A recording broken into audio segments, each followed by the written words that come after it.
I'm Blake McCulley from Cross-Eyed Airbrushing in Calgary, Canada, and today we're going to do Ask Kickin' Airbrush advice.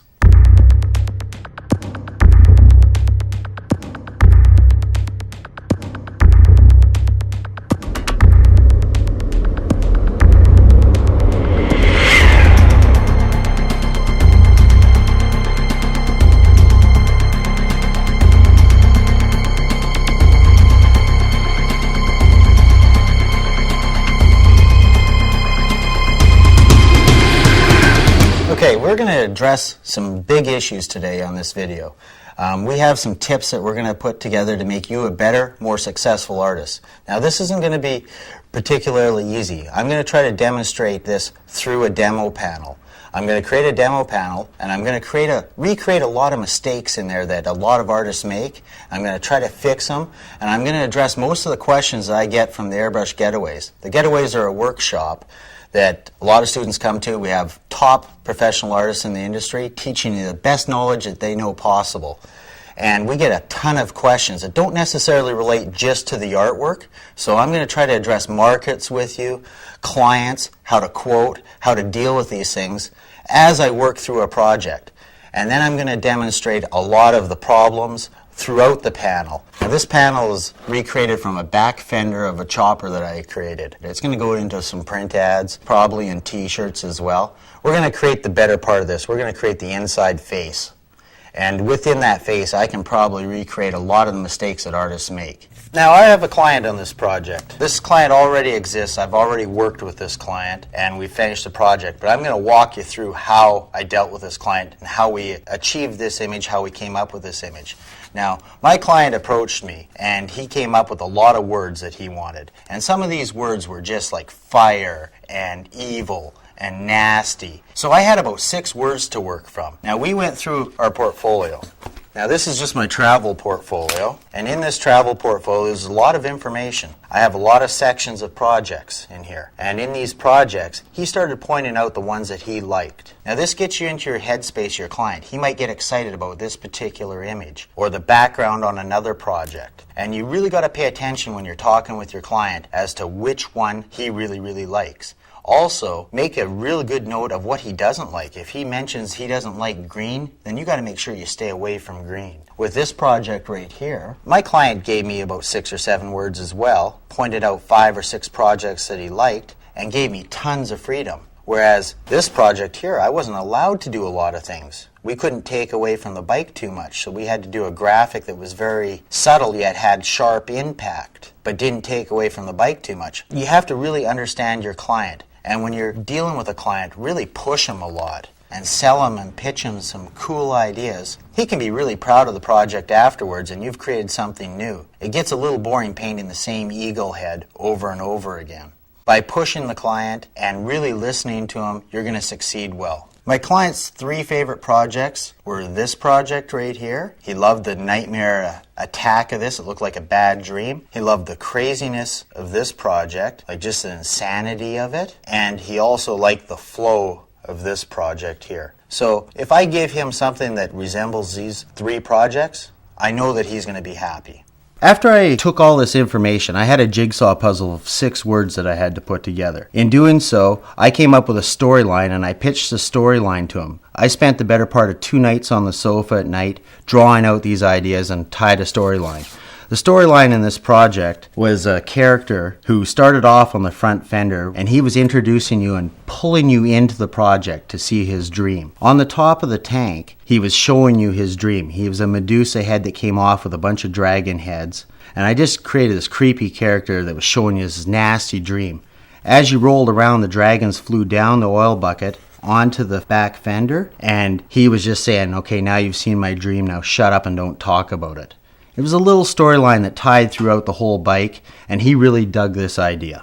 Now, we've got a client here, and you want to really make this guy happy. It's his ass on the bike, not yours. He's going to see it every day that he rides this bike, so let's make him happy. You can't start a project till you're comfortable doing the work. I have to be comfortable before I start. He has to be comfortable with me doing his work. So make sure you have a great comfort zone. So now let's get to the drawing here. I've started working out some thumbnails. You start small, don't waste any time. Get your idea down really quick. Pick your light source. You know, if there's a secondary light source, I pick them with little arrows. I don't want to waste a lot of time in this process. I just do little thumbnails until I start working it out. You know, I want it soft on this side. There's a dark shadow on this side. So I'll start drawing it all dark like this. There's no sense wasting a lot of time until I figured out how my lighting is going to work. And then I can work on my image a little bit. If I'm starting to like this little thumbnail, I might do 3 or 4 of these. Now, this bike took me 25 hours of drawing to work out the whole project. And this is how I start a project. And I'm just going to tighten up my drawing now. Drawing's very important in every process that you'd work with. You got to practice this. Keeping a sketchbook, I think, is absolutely vital. All your ideas can go in there. You practice harder, you're going to get better. And you want to get to a point where you can sort of draw out of your head, and you really don't need a lot of reference. Although I keep reference around me all the time. I think it's super vital. I have a sort of a little formula that I devised, and this took me a lot of years to figure out. But if you can draw from life a third of the time, draw from flat reference a third of the time, and draw out of your head a third of the time, then you're going to be very well balanced in what you can do. I have to be able to paint a butterfly one day, a skull the next day, create a dragon out of my head the next day, do a landscape 3 days later. This is very important that you know how to do everything. Otherwise you become sort of a one-trick pony that only can, say, paint horses or something. Now I'm just fleshing this guy out a little bit more. Now I don't like a nose on this. I started with a nose. I'm going to put a little half hybrid skull to him. And this is where I start to chisel it out a little bit more. I can bring his eyebrow down and make him a little more evil. Again, playing off all the words that he gave me. And since I want him to communicate to the viewer, don't talk about this, shut up, I sewed his mouth shut. And so it had a purpose. It wasn't just a tricky device to look cool, although it does do that. You know, it had a purpose. It had to communicate too. I tightened this drawing up to a point where I can take it and make a stencil out of it. Now this is a mapping process for me, and I had probably 25 stencils mapped out for this whole project. And I cut out a complete outline, and then I cut out my dark areas, and I'll show you how we work with that. So we're going to get a panel out in front of us, and we're going to get started on this. Right now I'm just finishing up the prep on this panel. All I have to do is scratch pad all the shiny areas off, making sure that I have nothing left that's shiny. I'm just going to grab the wax and grease remover. This is a mild wax and grease remover for cleaning. I just pour it on, let it run down it. I wipe it into it, flip it around, wipe it off.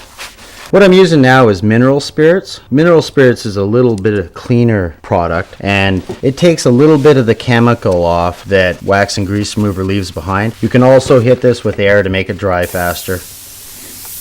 I'm going to shelf my panel right now in a clean spot and grab my stencil and my cutting board. Alright, we have our stencil in front of us. I'm just going to start cutting it. Now this first stencil cut is going to be my overall outline. So I'm just going to chase this all the way around. That'll get me a big positive, and the positive is a piece that comes out. The negative is the sheet that's left over. Now I just kind of slowly follow around the outside form. This cut isn't hugely important because I have a very soft project and I have a background that works very close to the colors in the face of the character. When you're setting up your place, your studio, I'm going to show you the best way to set up everything that works for me. Now when you work in your shop, you might find it a little differently. Even right now, I'm sitting at a table that I can stand to because I work up and down. I like a table that I can walk around and move around. Okay, we've got this guy pulled out. There's our negative and there's our positive. Okay, we're just going to cut out all these block shapes. This is getting me my darks so I can map out my shapes. This is really important because you can lay out 2 of them the same, flip it on the other side of the bike tank, and you can actually go in and revalidate your holes. So if I get white overspray into a eye socket that's supposed to be dark, I can lay it back in, put it in dark right away. And for the beginner, this is really cool. You know, if you get overspray back and forth, you can go back in and remap it out and you haven't lost it. A guy's got to really think out his project before he starts something. I do a step procedure, and sometimes they're 10, 20 long, sometimes they're only 5 long, depending on the complexity of the project.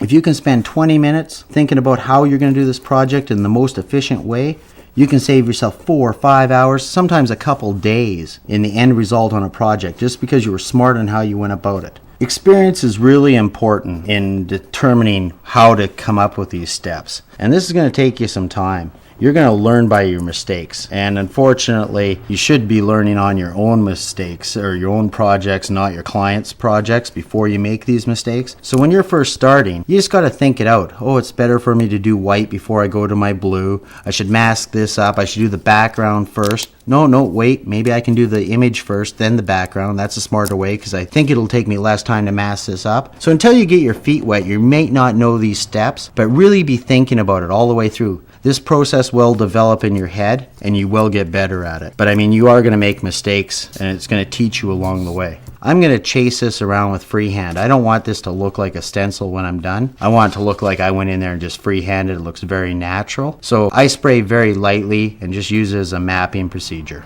We're going to take a quick second to look at our reference art. Reference is really important. Now, I didn't have the luxury of having this done before I started. Now, I could have done a panel first, but I did the bike first, the panel later. But we still have to create this out of our head to start with. So what we're going to do is we're going to take our stencil. I went a little bit larger so we can see things. And we're just going to concentrate on the face, and then we're going to make up some background later on in the project. When we were talking about planning out a project, I had to figure it out. So try to get a vision of what it's going to look like when you're done. And it's tough to have that vision, but once you get that vision, then you can try to work out the steps. Like I know I'm going to go in with my lights first on a black panel. That's my first step. I'm going to cut my stencils out. There's another step. And I write those down in point form. And then I'm going to go into my slight darks and map out all my darks. And this is how I write down my step procedure. And then I try to follow it fairly close so I don't make any mistakes. Okay, we have our panel in front of us and we have our positive. Now there's three main approaches that you can do to airbrushing. I'm going to break it down really basically. We can work with a stencil. We could freehand. Or we could tape this all up with tape or transfer tape, and we could lay it out, draw on top of the transfer tape, cut it out. So you really have cutting, freehanding, and stencil work. So what we're going to do now is you've got to really consider the most dynamic way to approach something. This guy sitting like this on the panel looks a lot different than he looks like here than he does here. So now what's the most effective way? Well, I guess we have to think out the panel. What do we want to show? I'm going to load this guy down a little bit low. I'm going to keep this area dark, so I'm going to push him into the dark side. This gives me more room to play around up here if I want to add some stuff. And I think I want some wild sky in here. So now that we were dealing with placement, this is important when you tie it into your project. Now this is a project that I have to work on next week when I get back to my shop. I have to consider angles. So when I take this face and tilt it on there, it's important to place it on the tank or on a fender, or if it's on a goalie mask or a helmet. You've got to keep in mind where straps go and buttons and buckles on a goalie mask. You got to worry where the goggle straps on a motorcycle helmet are, where struts on a tank go, where the gas cap goes. You got to consider all these things. So I get mock-up photos from my client. I require 10 or 12 of them from different angles so I know every little aspect of that project. And I can really look at it and put it in for angles. I have to reassemble it on the tank. I'm going to have information lost from the side viewer because this guy put a beer holder on the side of his bike. So now I have to force my design up on either side so it matches. These are all important considerations in a project. And I want you guys to consider everything about a project. You got to consider form, color, shape, lighting, luminosity. All these terms are very important, and all these things, if you consider them, you can make your image more dramatic. Okay, I took my positive, laid it down, found where I wanted it, grabbed my negative, laid it over top of it, pulled the positive out, so I know my placement is correct. Now I'm just skirting this so I don't get overspray. I've just used transfer tape. You notice a bunch of toys here? I've just picked out a lot of nuts and bolts, and what this does, it keeps my edge down nice and tight so I don't get underspray under the paper. I've mixed up some white. I've diluted this in half. This is a transparent white from AutoWare Colors, and I use a mixture of cleaning solution to thin it out. And I know this ear is going to be bright. I'm looking at my reference up top here on that panel, so I'm going to start on my bright areas first. Just light passes. If you go too hard on this, it'll skate.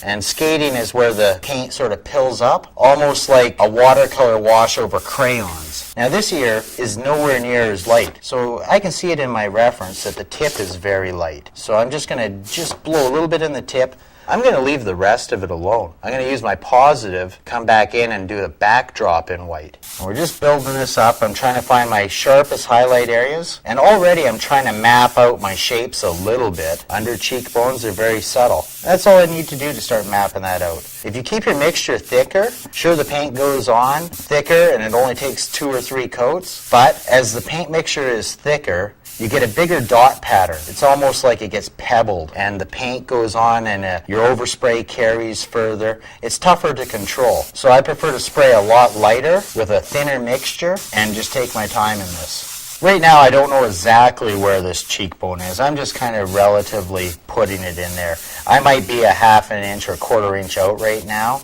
and that's not going to be a big deal. We'll be able to find out where it is a little bit more when we get that positive in there. And the positive stencil will map out the eye and the nose, and then it'll be easier to find out where that cheek is. But I know it's going to be very close to there. I know it has to be bright, so I'm just going to get that area done.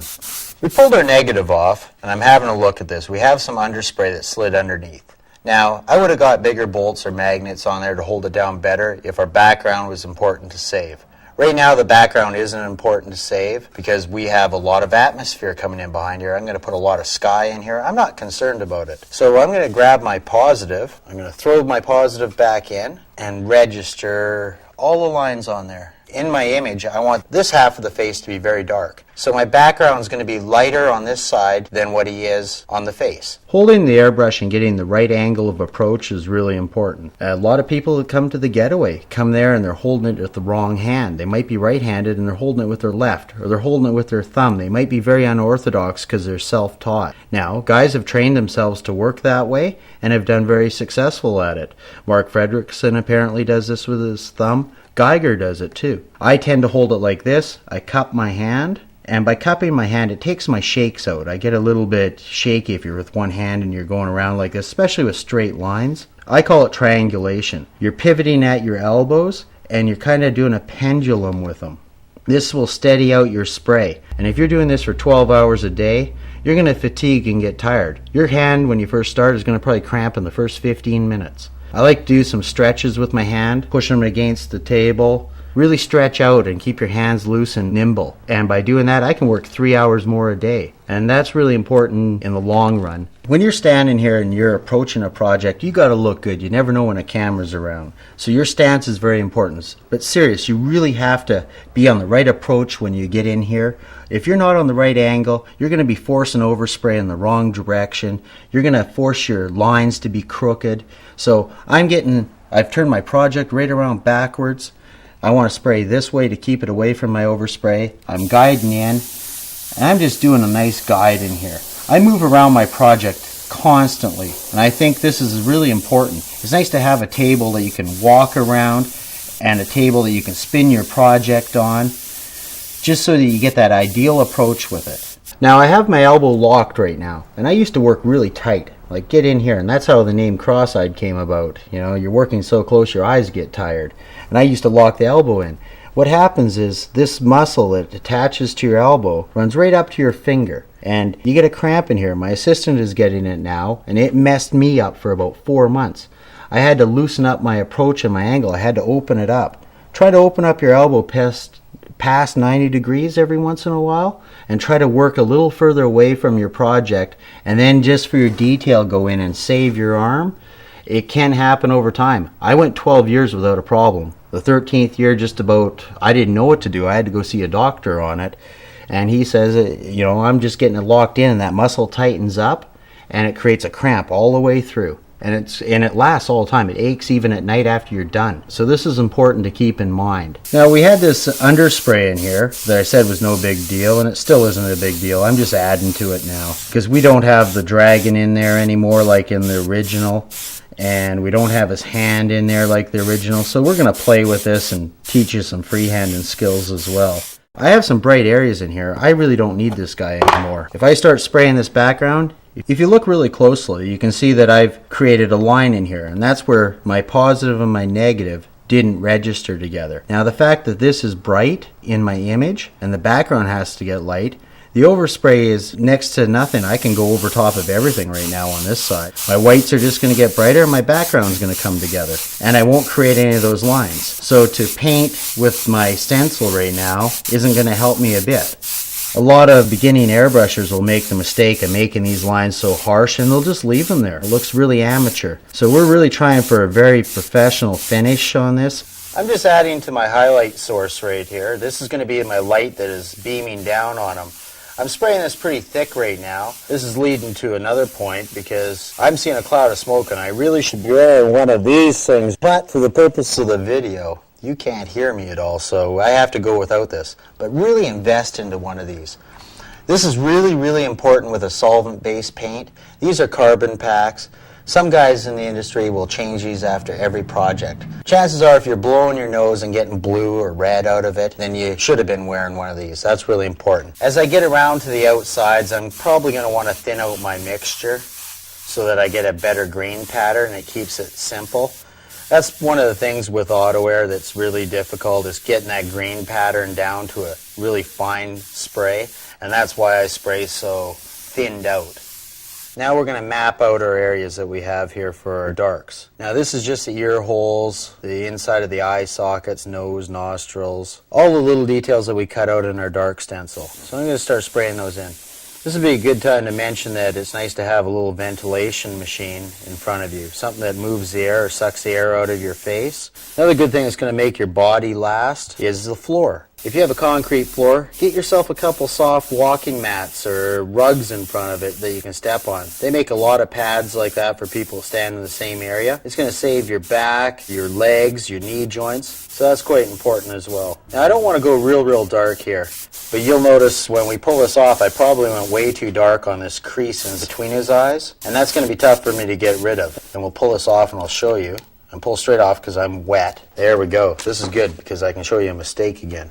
That top should be all dark. And I pulled my stencil off. My stencil rubbed against it. So now I've got to freehand that in or lay the stencil back down after it's dry and respray that area. We also have this problem up here too, a different problem. We created a line here, and this will be the inside of the ear, and it'll flow up, but we want a gentle flow out of it. And I've created a bit of a line here. I'm going to have to spray that out and get rid of it. And this side's doing the same thing. So you want to try to get that in there, or I could have cut my stencil out just a little bit wider, and that would have prevented a problem. Okay, this is a good time to really discuss getting your reference around you and your props. I'm painting a face right now. I have skulls around me. I have the prior project around me. I have the panel around me. When you're working on these projects, you set up your workspace with your reference. They all compete with each other. You have your paints in the way, you have your airbrush in your way, your holders. So really take time and set up your studio or your shop. I set up my workbenches up to a height where I can rest my elbows on it. I can stand, I can sit because I have a stool that pulls right up to it. I have 3 or 4 stools at different heights. This makes my job easier. The more I can do this, the better I can make my end result. We're spraying away right now and talking about our studio, but you're probably curious of what I'm doing right now. I'm just blocking in these big dark shapes. And I have a sort of a blue-brown mixture with a little bit of black. It's kind of grayed out, really translucent, and I'm just chiseling out the dark areas. This mixture is quite important not to get too dark. I don't use a black very often straight on unless I'm trying to match a black background. But right now with a lighter mixture, I can go over and make a lot of passes and really control my spray. When you're in your studio space or the shop space, like you might pick a studio, it could be out of your home or out of your garage, as opposed to a body shop. You've cut out a lot of contaminants, and lighting can change too. You have a window that's there, the lighting starts off sunny, and then a storm rolls in or it gets dark outside. You don't want your reference to change. I might have a 3-dimensional skull in front of me and I'm copying the lighting. Well, you're best using a nice artificial lighting because it's going to be consistent day or night. So I'm just going to keep working away on this. I'm just chiseling out all my areas slowly, building up the shapes. I haven't got in for extreme detail at all yet because I want to know where everything is and have it all mapped out properly first. As I'm studying the panel of this piece, I still have other supporting reference. The skull is here. This is out of Gray's Anatomy. It's a classic book on anatomy. You can't get better reference for bones and skulls. This project only requires this much reference for me to do. I could actually just do it from that panel. But some projects get so intensive that you need a lot of reference around you. I have a library of probably $15,000, $20,000 worth of books. This took a long time to build up. I gave myself a budget of $150 every month. just to buy reference books. And it was tough. You weren't making a lot of money and you had to build it somehow. How you use the reference is a unique thing too. You can take these photos out of things. I photocopy all the time, color and black and white. You can scan it into your computer and twist it around, stretch it, and make things more interesting. I buy a magazine. I could be going through any magazine, and all of a sudden there's a great reference for the snarling dog, and I clipped it out. About 8 years ago, I finally got to paint it about a year ago. But I knew I wanted to paint it eventually, and eventually I might get a client that's going to pay me to do so. I'm just working along this project right now, working into my light areas, detail and stuff. In my reference, I have a finger going over the mouth, so I'm making a lot of this up. Now I'm going to have to show more lighting on this than I did in the original reference, and that's because there's a shadow set up by the finger that crosses his mouth. So I'm going to have to make up a little more information on this one than I did on the original. Earlier I was talking about how you can take reference from life, from photos, and work out of your head. Now this is where we're combining all of them. That's getting a little dark right now, so I'm going to back off on that and just keep working around it while I still have this color going. It's very efficient to stick with the same color as long as you can. I can lay this in really lightly, and I'm creating a nice little brown sepia gray. And this is chiseling out all my dark areas really lightly when I need to. And after I pound them really hard, it almost comes out like a black. I've also gone in here and put in a side neck that's in behind the shadow, and I'm blending it out and just pounding it in fairly strong. We're going to take a quick break as this panel starts to dry and discuss products. Always pick the best products possible.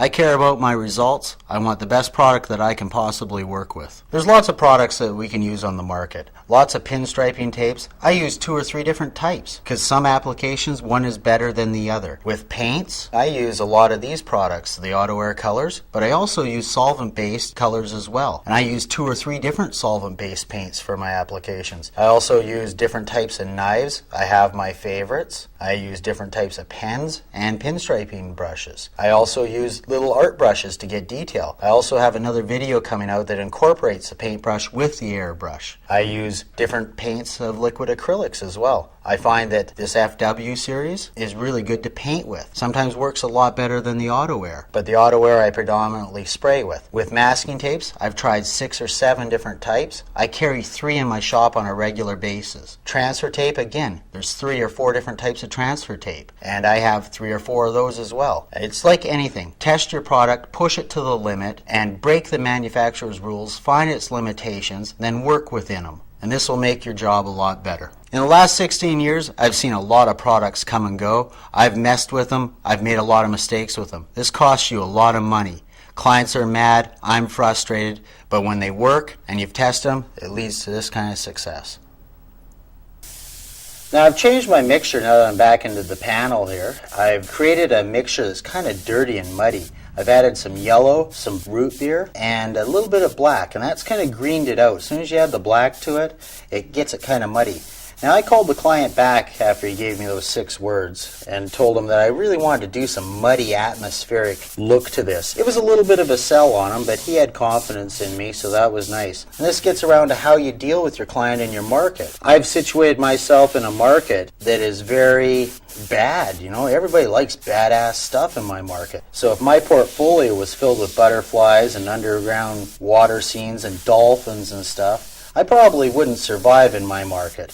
And if my portfolio, I shipped that off to Hawaii and tried to work there, I would starve to death as well. So really know your market and what you want to try to work on. So once you've got your kick-ass portfolio all together and you're really proud of it, then you got to find out what you want to work on. If you live in a market like Arizona, well, there's a ski resort in Arizona, but say you lived in Mexico City, I'm not so sure doing snowboards is going to be a good market for you. It's good for my market if I really wanted to push that. I focused on bikes. I have a lot of bikers in my area. That's perfect for me. You might want to work on helmets or masks or vehicles or even do t-shirts. You know, t-shirts are big business in some markets. It's not in my market. I would starve to death doing t-shirts. So really pick and know your market. That's really important for you. Then you can take that portfolio and get them into the shops that deal with that. Do a couple freebies maybe for the owner of that shop or the guy who works behind the counter.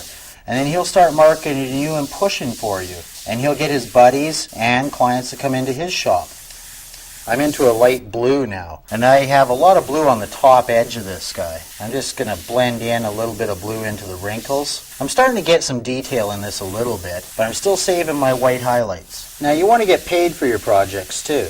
So the biggest question down at the Getaways has got to be, how do I price my work? Everybody prices different. Some guys are very militant. It's just how many hours that I put in, that's what you pay. I think this leads to a little bit of an argument with the client afterwards if you spend 100 hours and he is expecting 30 hours. I quote my jobs a little differently. I quote them based exactly on what it's going to be when he comes in. We establish a budget together. So the budget might be $3,000 for a top bike or $4,000, but I've calculated that the idea I've worked out with him, I can do in so many hours. I want to get so much per hour, and if I spend more time on the project to get it done, because the quality is the most important thing, I'll lose hours. I've quoted on a 100-hour bike and spent 130 hours on it. I got paid for 100 hours, and that's not the client's fault. I just took it too far. You know, I become my own worst enemy at times. But if I try to charge that client another 70 hours or 20 hours or $400 or something, I might piss him off. He won't be back. He'll tell his friends that he got screwed by my company.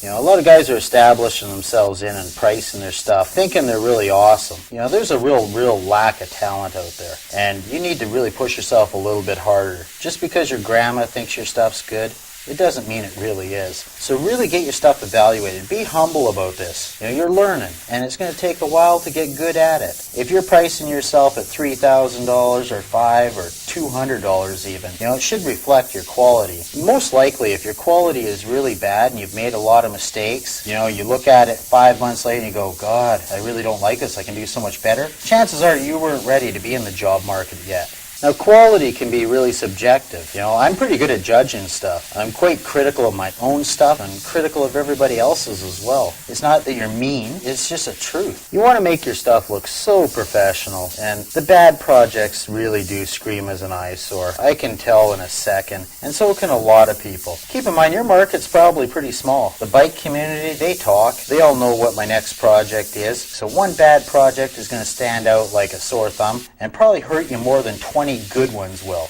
Okay, I'm working along here, and I'm going to show you some mistakes now, especially mistakes that the amateur or the first guy who starts makes. I've made them. I've been through this. I'm not above it. I still make them daily. The biggest one that I get in the shop while I'm training my guys is save your whites. I try to build these whites up. I'm trying to keep them. I can tell already in here that I have enough overspray in here that I'm going to have to go in and punch my whites, especially right in here. This area right here is way too dark in there. Take a look at that same area over here. There's some white highlights in there. I've already gone too dark on my reference. I'm going to have to go back in there. This is a wasted step for me now because I have to go back in and do this, then go back in with darks. I did not save my whites. I say this to my students and to the guys that work for me probably 5-6 times a day, and some of them just don't get it. If you do it really wrong, you've obliterated your project. You might as well start again. All the time you put into it was wasted. Okay, I'm going to go into another problem. Remember earlier we pulled that stencil off and I shook it in here? I went in here and I tried to fix it up. I'm trying to pound this in. I got a really thin mixture, and I'm not going to show you a mistake. Flap. Look at that. See that? That's a big mess. I'm going to get rid of it right away so I can fix it quickly. Guys do this all the time, airbrushing, and that's a huge mistake. Here's another mistake I've made, and it's not my mistake. This is my paint isn't working really well with my airbrush right now. My mixture isn't very good. I maybe need to clean my brush out a little bit, but it's spitting. This does it a lot. Your airbrush tends to run more poorly than it does amazingly over the course of a lifetime. So you're constantly trying to change parts, change mixture, change your paint, spray it at a different pressure to make it work. So when you go home and you're working with any paint, any airbrush, and you find that this is happening and this is happening, you have to compensate for it. And this is going to be a lifetime battle for you in this industry. When it's spraying nice, it's perfect. Like, look at this. You can get down really tight. But sometimes you get in small and it starts to skip a little bit. Now you'll get something like this in it a little bit. It'll jump. Or you spray it in and you'll get dot patterns to either side. And these will be all chronic examples of why your brush is going bad, and you're just going to have to deal with it and try to overcome it. I'm going to continue working on the details here, and I'm just going to talk about the next problem that causes artists to really crater themselves, and that's bad planning. You do a step out of order, then you might create 2 more steps, and if you can coordinate your project really well, chances are you might be able to cut out one of those steps. If you cut out one step in a project, you might find that it saves you 2-3 hours. So you really want to do your planning out and make sure it's the most efficient way possible. Again, only experience is going to tell you how to do this. I've spent a little bit of time on this, added some blue, and it's sort of a bluish-brown mixture. And I went in and just tinted the whites. What that does is it gives it like a clown makeup look. I want that kind of feel to it, kind of an eerie creepiness. You can't totally tell what it is. And not being able to tell what it is adds to the mystique of this guy. I also got a little bored with his round bowling ball looking head. He had a dragon on in the original. I got a little bored in here, so I just started to mold out some crowns. All of a sudden he's going to have a little bit more of a creepiness to him. What I did down here is I got rid of my whites. I didn't save them there. So now I have to go back in and I have to reestablish my white there. This is just a small area, so it's not punishing me too bad. But if I do this everywhere on the project, well, it's kind of a waste of time putting my darks in. So now, since I have the white going here, I'm just going to go around and really establish where I want my brightest highlights. And again, I know there's going to be a big highlight in here, so I'm just kind of punching that up a little bit. I think it got a little dark here. And what we're going to do is chisel out some edges. Oh, now there, hey, good, we got a new mistake. When we get a spit like that, we have 1 or 2, maybe 3 problems possibly. I could have, when I mixed it, dripped out a little bit of my thinner fluid, and it dripped down the side, came down to here, and eventually found its way to the tip. As soon as it caught air, it went BAM and hit my project. Okay, so now that I have this white, I gotta fix that up a little bit. I'm just gonna chisel this top edge, and I have these little spider webs in there now. It doesn't look that bad, it just looks like his nose is cracking, and that's kind of cool too. It's nice to see some of these mistakes in here too. It makes you feel kind of human. You know, it doesn't matter what level you're at, we all get them. We've all dropped paint, we've all wrecked projects, we've all made mistakes. At this point in the project, I just got to get in and get some of the scales down the neck. This is a kind of a detail area. You can do this a lot of ways. You can go in with a paintbrush. And keep in mind this neck rolls underneath, so you don't want all your little scales in there starting right along this line. If you start a few of them halfway like so, it shows that it rolls underneath. And start making your ellipses as it rolls around his neck. These ellipses are little balls or scales that I'm putting on them. I'm going to make them in a dimension. Make the circle a little thinner. As it thins in, you're going to see less of it. And that oval will look like it's rolling around. To create a really fine line, you have to be in really tight and just pull back minimally. I'm not pulling back very far at all. If I did, I'd have a big mess on my hand. This isn't easy to do. This takes a lot of time. Your brush and your equipment has to be working really, really well. Now at the end here, I'm just going to put little half ellipses like this, just bend arcs around them, and that gets it to disappear around. And I'm just going to fade these out on the neck, maybe put some tendon type shapes that blend out of his neck. Right now, I've got a lighter mixture with more yellow. I'm just putting a bottom tone how the light would hit it. And then I chase around the little corners and the edges and the cracks where the circles are. And this is just going to darken them up and make them feel like they're little crater holes in between them. Okay, I finished up doing some of these. I'd like to spend more time on this area, but right now we have to get this done. The client is pushing me really hard. He wants to ride his bike this weekend, and it's already Thursday, and he wants to ride Saturday morning, so we have to work fast now. What I'm doing is just throwing some highlights in, punching them up, catching the edges of these ones along the edge so they roll around. What you're doing is you're showing 3 or 4 of these big round ones right on the edge as they roll around his neck. Now this section here, so far I've approached this with just 3 colors. The original I did in about 9 colors, so you can really make this stuff complex if you want. A lot of artists have a lot of problems with this next dilemma. That's not finishing this to the highest quality possible. A lot of guys just go, that's good enough, we're done. It's not done yet. You know, I could work this for a long time. And my demands on the clients, I have to take it to a certain level where I'm happy with it and I'm pleased with it. And honest to God, I just try to do it better than my competition around. I find that I'm annoyed by areas, so I keep working until I'm not annoyed. And that's probably a good time to stop. I've got a dark color that just came out from underneath the jaw, and I'm working this up. And this is a problem right here, and I'm going to show you what a problem is. Right there. Now, it doesn't look horrible until you pull out the reference. Now take a look at that same area here. Look at how smooth the transition is here. There's not a sharp line along there that's smooth into the background. It's nice and soft, yet it's still clear and concise. This one here is outlining. Now outlining tends to wreck a project. It makes things look cartoony. Now some guys can pull this off very well. Javier Soto can pull this off well. He has a bit of a graffiti cartoon style to his a little bit. He can get away with outlining a little bit in areas, and it works. But if you're going to chase this all around everything with an outline, and a lot of amateur airbrushers do this, follow everything with an outline and chase everything with an outline. To me, it's a cartoon. Okay, I'm going to deal with the warm areas around the eye right now. I'm putting in a yellow with a little bit of root beer in it. And I'm tinting this in right now, trying to save my highlights. And the reason I'm going in with this color is if I went in with red right now, and predominantly around his eye it looks red, you have to have a warmer color underneath it or you'll create pink. So for me to get these in here, I really like to warm it up with a yellow first, then an orange, and then hit it with my reds. I just did a clown skull the other day, and I cut a corner on it, and I went in and I tried to chisel out the makeup around his eye in red, and I got pink around it, and I made a mess of it. I had to start again. I thought I knew better. That cost me another half an hour. If I had taken my time with it, did it right, I would have had it done in 10 minutes. I went in with an orange now, and this is just going to warm it up a little bit more. I know I harp on time a lot and trying to make money at this. It's really important. If you're going to spend 50 hours, say, on that neck or around this eye, and you're only getting paid for 10, eventually you will go out of business. It's hard to stay in business when you're eating that much. It's a difference between $50 or $40 an hour, or $10 an hour, or $4 an hour. Other things you have to do if you're going to keep the doors open in your shop and make a living at this, or even a side living out of this, you have to have your people skills down. If you can't talk to your customer and figure everything out, and you can't deal with them and you refuse to answer the phone, they're going to stop calling you. You also have to be good with money. You can't go to your client and say, I need all the money up front because I have to buy paints. He's not going to have confidence to work with you at all. You have to save your money enough so you can buy equipment, the proper stuff. If you make a mistake, you've got to be able to pay for it. Ambition's another one. A lot of good artists, they fall by the wayside like crazy because they just can't get the ambition up. They won't get out of bed in the morning. You know, they want to sleep in, turn into a night owl. Well, your clients aren't calling you at 3 in the morning all the time. They might be calling you at 9 a.m. You're not there to deal with them. Eventually, they might go away as well.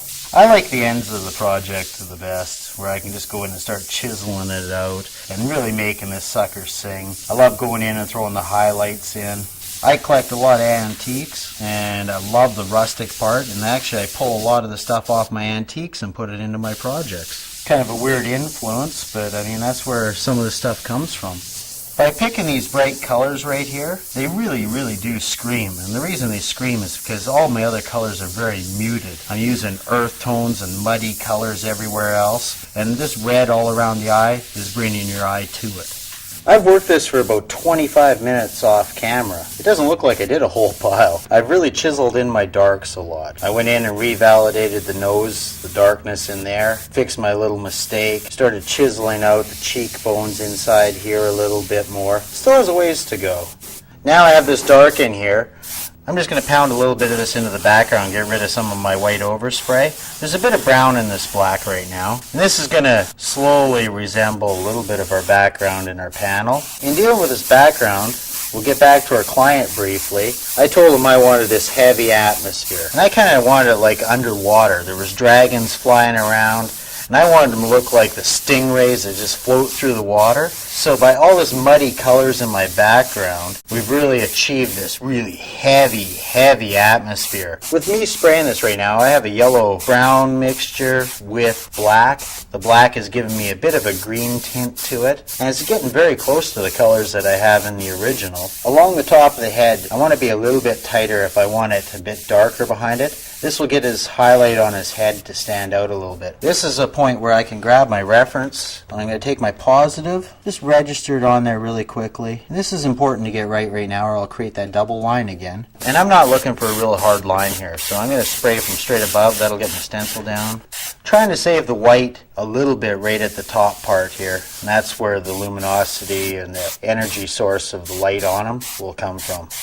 I'm just chiseling out a few more details in his forehead right now, a little bit darker, and this is a good time to address trying to make things a little bit different. This isn't the first time a creature's ever been created in the world, and I'm not even going to pretend it is. There's a lot of trends that go on in art, and it's nice to try to find your own trend. Try to find something that you really dig and make yourself a little bit different. This is tough to do when you have clients, though. Clients are going to want what's common, what they see in the magazines, but you're going to have to push them to put your own spin on it, and really push for variety. Wherever you get your energy from and your strength from, really feed on it and look for new stuff and try to do new stuff. Try to amalgamate old stuff with new stuff. I've swapped over to white right now, and I'm just chiseling out highlights. This is like a big light source that's feeding out through the clouds. And this light is just going to come out and beam down on them. And I'm really trying to emulate the old theater where the spotlight came down and just sort of pounded on the main character on stage singing a song.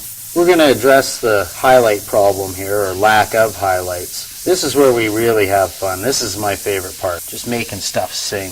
Can you see that? There's a little bit of water coming off of there. As that builds up, that's what comes down and splatters onto your thing. I caught it before it happened, but we just about had that happen again to us. I don't know exactly what causes this. There is a pressure fit seal. It's metal against metal, and a lot of threads. It shouldn't do it, but it does do it occasionally. And it seems to only do it when you have a lot of cleaning fluid in it. Now I'm putting a little bit of highlight. I'm just chasing a really fine highlight on the bottom edge of a lot of these wrinkles. And that is because the wrinkle will dive in and the skin will bubble up over it. The light will come down and just hit that and give you a little bit of a highlight just above it. The reference for this is really easy. I didn't bring any, but at home when I first started the first one, I just got a photo from National Geographic of some old codger sitting on a chair in front of an old general store. You saw the million age lines in them. This might be necessary if you don't feel confident about making it up in your own head. Alright, I've tinted this again, followed out my white highlights, blended it out with a tint like we did earlier, and it's getting really close. But right now I noticed something really gaping. I looked at the stitches, I haven't approached those. That's kind of the last thing anyways. So I'm going to lay my stencil back in, and wow, this is pretty fascinating. It looked like they were okay right there, but actually you can see the lips right through the whole thing. I'm just going to start spraying in my darks. I have a dark brown black in here with a little bit of blue. I'm going to go really dark in the holes. I'm just going to follow the stencil right around the bottom and right around the top. These holes are going to get a little bit darker as they punch through his skin. I'm going to get a little tricky here, and I'm going to change to a white. I'm just going to lay a white highlight, and this will give the bands of each stitch a bit of a highlight. And I'm just going to take about the highest point where I think the light is going to hit it. Now, without taking my registration off, I'm going to flip it up and see if that worked. Yeah, there we go. We've got a real bitching character here. I'd like to spend another 4 or 5 hours on him to complete him, but for the purpose of this video, we're done. I've given you a lot of cool information. I want you to kick ass with it. I'm Blake McCulley from Cross-Eyed Airbrushing. Thanks for watching.